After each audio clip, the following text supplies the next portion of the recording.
Inilibing na kaninang umaga ang 3 sa mga napaslang sa shootout sa Timoran, Quezon noong linggo. Sa gitna ng pagdadalamhati ng kanilang mga kaanak, puno pa rin sila ng pag-asang mabibigyan ng hustisya ang kanilang mga mahal sa buhay. Ang mainit na balita, hatid ni Bernadette Reyes.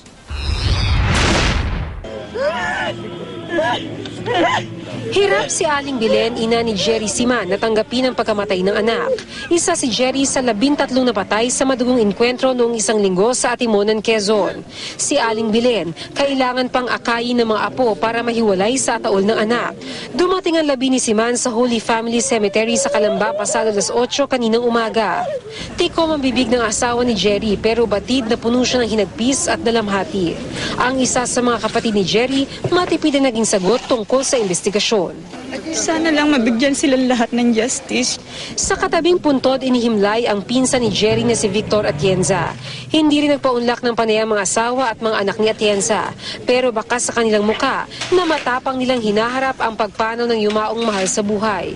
Sa Holy Family Cemetery rin hinimlay ang labi ni Conrado Desilio pasado 8 kaninang umaga. Tumanggi magkomento sa investigasyon ang kapatid ni Desilio. Pero na mapag-usapan ng mga katangian ng kapatid, hindi raw niya malilimot ang pagiging mapagbigay nito. Kahit anong oras ko ginigising ko, kahit ako'y kaginagalitan, pero tatawanan ko lang, magbibigay yan. Kahit magkano maibigay niya sa akin. Kahapon pa dapat inilibing ang 3 biktima pero naantala ito dahil sa isinagawang re-autopsy sa mga labi. Bernadette Reyes, GMA News.